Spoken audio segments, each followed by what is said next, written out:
बिस्मिल्लाहिर्रहमानिर्रहीम। अस्सलाम वालेकुम। मैं हूं वकील शहजाद और आप देख रहे हैं हिस्ट्री लोडेड। कुल्लुश उस्मान किस्त नंबर 177 का दूसरा ट्रेलर आ चुका है और दूसरे ट्रेलर के हवाले से आज के हमारे मौज़ूआत कुछ इस तरह रहेंगे।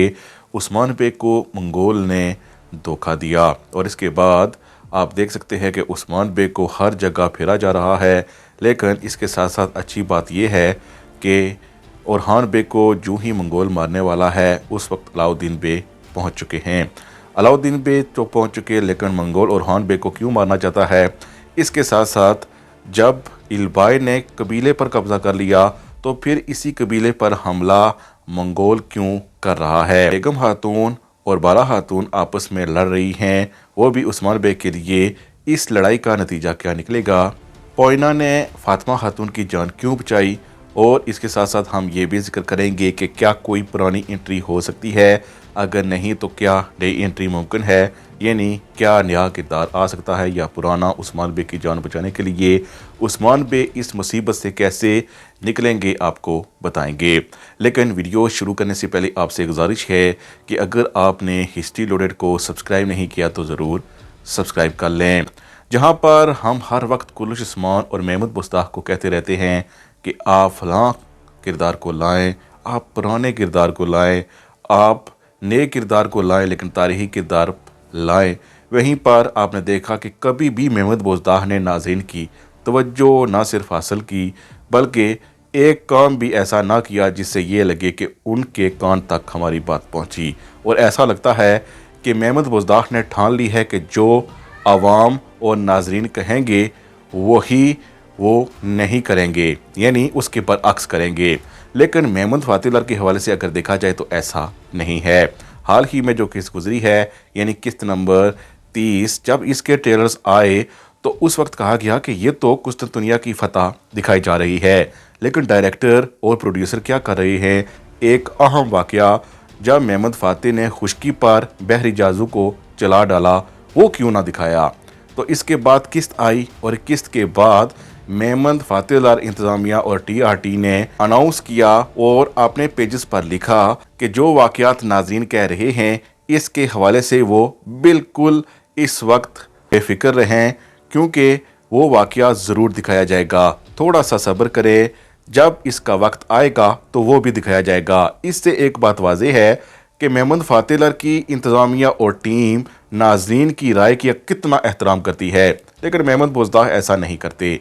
वो जो राय नाज़रीन देते हैं इसके बरअक्स ही चलते रहे हैं, और जब से उन्होंने ऐसा करना शुरू किया है तब से कुल्लुश उस्मान का ज़वाल ही शुरू हो गया है।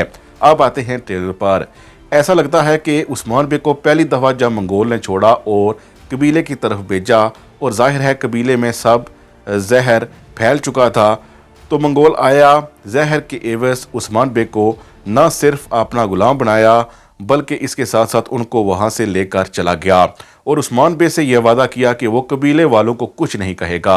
यानी उस्मान बे इस वादे के साथ मंगोल के साथ कैदी के तौर पर चले गए। इसके बाद ट्रेलर 2 में आप देख सकते हैं कि उसने उस्मान बे को हर जगह फेरा, यानी छोटे छोटे कबाइल थे वहां भी लेकर गया, सगोत में लेकर गया, और सगोत में आप देख सकते हैं कि बाज़ंतीनी भी मौजूद है। यानी मंगोलों का यह तरीकाकार था कि वो किसी को अचानक नहीं मारते थे, बल्कि पब्लिक के सामने अपना दबदबा कायम करने के लिए और बड़े जितने भी सरदार होते थे उनको रुसवा करते थे। और इस वक्त आप देख सकते हैं कि उस्मान बे को जगह जगह रुसवा किया जा रहा है। जो ही वो सगोत पहुंचे हैं, इसके बाद सबसे पहले उसने जरगोताई के भाई जो कि मंगोल है उसको हुक्म दिया कि ओरहान को मार दिया जाए, यानी पहले ओरहान को मार दिया जाए और फिर कबीले पर हमला करके पूरे कबीले में जितने भी काई हैं सबको मार दिया जाए। यानी वो चाहता था कि जब तक उस्मान बे को हर गली में इस तरह फेर कर और तजलील करके वापस लाएगा, जब पहुंचेगा काई कबीले में तो सबकी लाशें उस्मान बे के मुंतज़िर होंगी। यानी ऐसा वो चाहता है। और आप ट्रेलर में देख सकते हैं कि जब उसने ओरहान बे को मारने की कोशिश की है तो अलाउद्दीन बे बर वक्त पहुँच चुके हैं, लेकिन कबीले में ऐसा नहीं हुआ है। कबीले में जाहिर है उन्होंने हमला कर दिया है। मेन किरदारों में से तो कोई शहीद नहीं हुआ है, लेकिन कई कबीले के आम आवाम बहुत ज़्यादा शहीद होगी। پھر آپ ٹریلر میں ہی دیکھ سکتے ہیں کہ عثمان بے کو دوبارہ لایا گیا ہے قبیلے میں، اور عثمان بے زنجیروں میں اپنے قبیلے کو دیکھ کر اتنے رنجیدہ اور غصے میں آئے کہ زنجیریں ہی توڑ ڈالی۔